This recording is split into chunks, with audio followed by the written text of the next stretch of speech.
मोदी सरकार ने और केंद्रीय गृह मंत्री अमित शाह ने, ऐसा लगता है कि इसकी तैयारी इस बार जो है, जो कुछ किया वो पूरी तैयारी से किया है।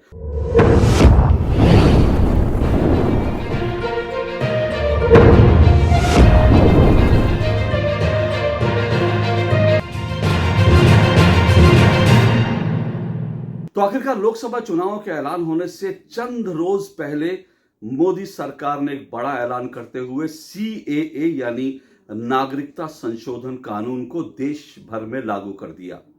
सीए को लेकर, नागरिकता संशोधन कानून को लेकर नोटिफिकेशन जारी कर दिया गया है और इस नोटिफिकेशन के जारी होने के साथ ही नागरिकता संशोधन कानून देश भर में लागू हो गया है।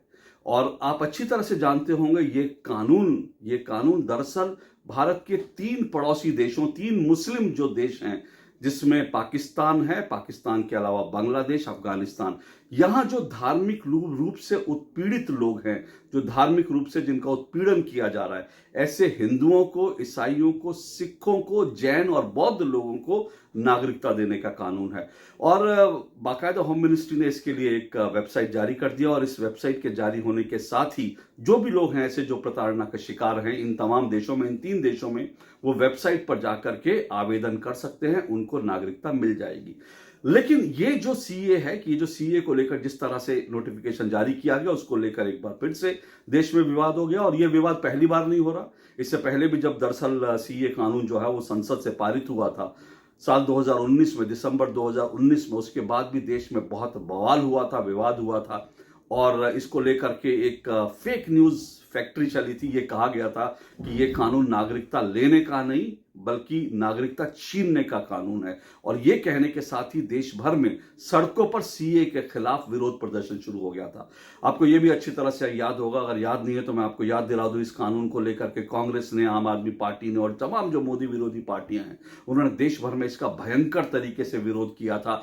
यहां तक कि रामलीला मैदान में एक रैली हुई थी, जिस रैली में सोनिया गांधी, राहुल गांधी और प्रियंका गांधी वाड्रा ने बाकायदा मंच से ये कहा था कि ये अब जो है घर में बैठने का दिन नहीं है, बल्कि अब सड़कों पर उतरना पड़ेगा, सड़कों पर उतर के सरकार का विरोध करना पड़ेगा सीए की वापसी के लिए। और उसके बाद हमने देखा था शाहीन बाग बना, उसके बाद हमने देखा कि देश की राजधानी दिल्ली में दंगे हुए, कि जो शाहीन बाग था इसमें करीब करीब 100 दिन तक शाहीन बाग की सड़कें जाम कर दी गई थी, वहां सीए विरोधी प्रदर्शन चल रहा था और साथ साथ उसके बाद देश की राजधानी दिल्ली में दंगे हुए जिसमें 50 से ज्यादा लोग मारे गए। और उसके बाद सरकार इस पूरे मसले पर थोड़ा सा बैकफुट पर आ गई थी और बहुत से लोगों को ऐसा लग रहा था कि अब शायद नागरिकता संशोधन कानून देश में लागू नहीं होगा। लेकिन आप अच्छी तरह से समझ लीजिए, ये नरेंद्र मोदी और साथ साथ अमित शाह की जोड़ी है। ये जो कहते हैं वो करते हैं और सरकार ने मौके पर चौका लगाया और चुनाव से कुछ दिन पहले सीए को नोटिफाई कर दिया। अब इसको लेकर तमाम विरोधी पार्टियां हैरान हैं, परेशान हैं। उनको ऐसा लग रहा है कि सरकार ने चुनाव से पहले ये कर दिया तो अब उनकी स्ट्रैटेजी क्या होगी। अगर तमाम विपक्षी पार्टियां जो भी इस सीए का विरोध कर रही थी, अगर इस मौके पर वो इसका सीए का विरोध करेंगी और विरोध करने के लिए वो मान लीजिए कि जिस तरह से उन्होंने पहले विरोध किया था उस तरह से खुला विरोध करेंगी, इसके विरोध में अगर सड़कों पर उतरने की कोशिश करेंगी या फिर इसके विरोध में आंदोलन करेंगी, तो ये उनके खिलाफ जाएगा। क्योंकि ऐसा करने से जो वोटों का ध्रुवीकरण होगा और जो हिंदू वोट है वो इन पार्टियों से छिटक जाएगा। या आप समझिए कि कोई भी पार्टी अब अगर इस वक्त ठीक चुनाव से पहले सीए को लेकर के सीए का विरोध करती है, खुलकर विरोध करती है, तो उसके ऊपर हिंदू विरोधी और मुस्लिम तुष्टीकरण की पार्टी का ठप्पा लग जाएगा। और इसलिए बीजेपी ने बड़े मौके पर यह सीए कानून को देश भर में लागू किया है। हालांकि विपक्षी पार्टी अभी भी इसको लेकर के बीजेपी पर आरोप लगा रही है, कह रही है कि चुनाव से पहले किया गया, राजनीतिक फायदा उठाने के लिए किया गया। लेकिन सवाल यह है कि भाई बीजेपी एक पॉलिटिकल पार्टी है और पॉलिटिकल पार्टी के तौर पर अगर उसने किसी राजनीतिक फायदे के हिसाब से भी कोई कानून को नोटिफाई किया है, जो कानून संसद से पारित हो चुका है, तो फिर सवाल यह है उसको नैतिक रूप से बीजेपी कब लाती है, कब नहीं लाती, ये पूरी तरह से बीजेपी का मामला है। इस पर विपक्ष भले कितनी छाती कूटे, उससे कोई फायदा नहीं होने वाला है। तो दरअसल बीजेपी का ये कह सकते हैं, मोदी का कह सकते हैं, पूरी तरह से मास्टर स्ट्रोक है। और ये ऐसे समय में आया जबकि विपक्ष के सामने अब हालत ये हो गई है कि ना निगलते बनेगा ना उगलते बनेगा। अगर आप इसका विरोध करेंगे तो आप मुस्लिम तुष्टीकरण के जाल में फंसी हुई पार्टियां नजर आएंगे और इसका समर्थन आप कर नहीं सकते, क्योंकि समर्थन आपको वैसे भी करना नहीं है। और इसका विरोध करने के लिए तमाम देश में बड़े आंदोलन हुए थे, शाहीन बाग का मूवमेंट हुआ था और देश में कई जगह पर शाहीन बाग बनाने की कोशिश हुई थी। तो कुल मिलाकर बीजेपी ने एक बड़ा मास्टर स्ट्रोक चल दिया है और इसका बीजेपी को कितना फायदा मिलेगा ये कहना मुश्किल है, लेकिन पश्चिम बंगाल और असम में इसका सबसे ज्यादा असर होगा।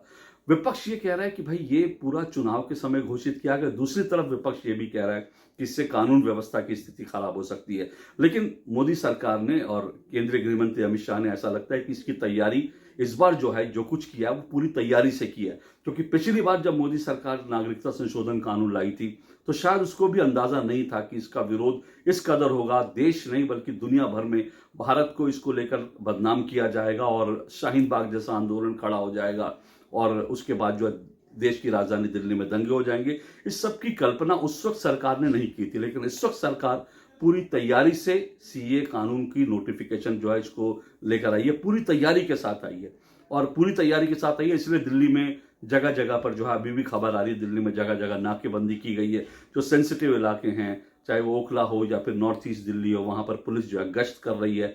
जो लोग भी इस कानून को लेकर जिन्होंने दंगे किए थे उनके ऊपर पूरी तरह से नजर रखी जा रही है और इस बार सरकार पूरी तैयारी से नागरिकता संशोधन कानून को लेकर आई है।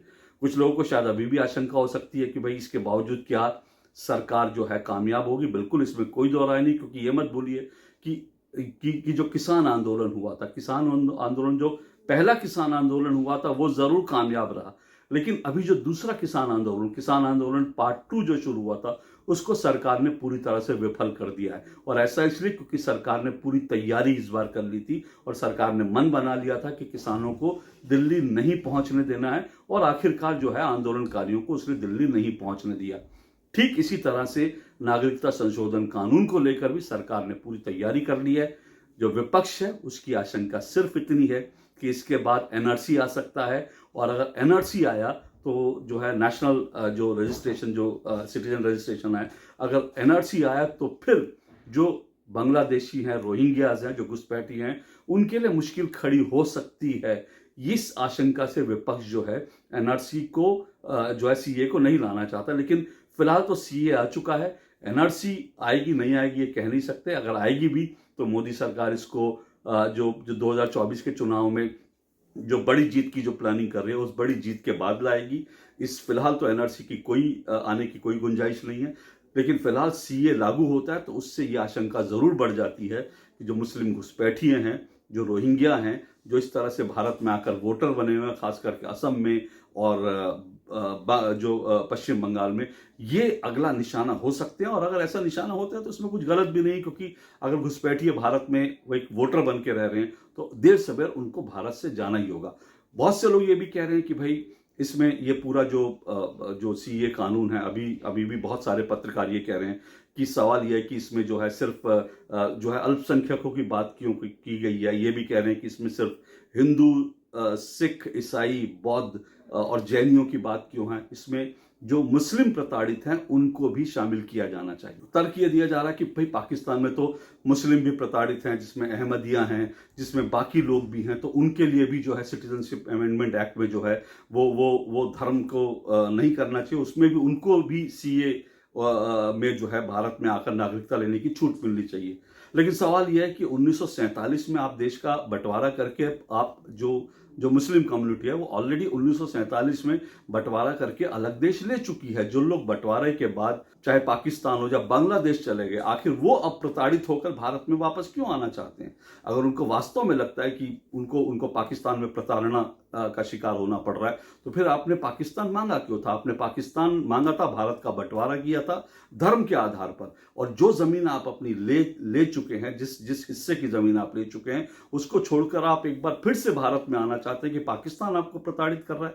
तो मुझे लगता है ये तो कुतर्क से ज्यादा कुछ नहीं है। आपको अगर भारत में आना है तो आइए ना, फिर अपने हिस्से की जमीन लेकर आइए। जो आपने 1947 में अपने हिस्से की जमीन लेकर गए थे वो अपने हिस्से की जमीन लेकर वापस आइए और उसके बाद भारत की नागरिकता मांगिए। लेकिन जब आप अपने हिस्से की जमीन ले जा चुके हैं तो फिर भारत से एक बार फिर नागरिकता की उम्मीद आप क्यों कर रहे हैं? और इसीलिए सीए जो कानून है वो अगर हिंदू, सिख, ईसाई, बौद्ध, जैन, इन लोगों को अगर जो है नागरिकता देने की बात करते हैं तो इसमें कुछ भी गलत नहीं है, क्योंकि ये तमाम जो धर्म के लोग हैं, इन तमाम मत के मानने वाले लोग हैं, वो पाकिस्तान में, बांग्लादेश में और अफगानिस्तान में प्रताड़ित हो रहे हैं, सिर्फ इसलिए क्योंकि वो माइनॉरिटी हैं, क्योंकि वो मुस्लिम धर्म को नहीं मानते, इस्लाम को नहीं मानते। अभी आपने अफगानिस्तान से देखा होगा वहां किस तरह से सिखों को वहां निकाला गया, उनको अपना गुरु ग्रंथ साहब अपने सर पर लेकर वहां से भागना पड़ा। तो जो धार्मिक अल्पसंख्यक हैं उनके लिए ये कानून है और इसमें कुछ भी गलत नहीं है।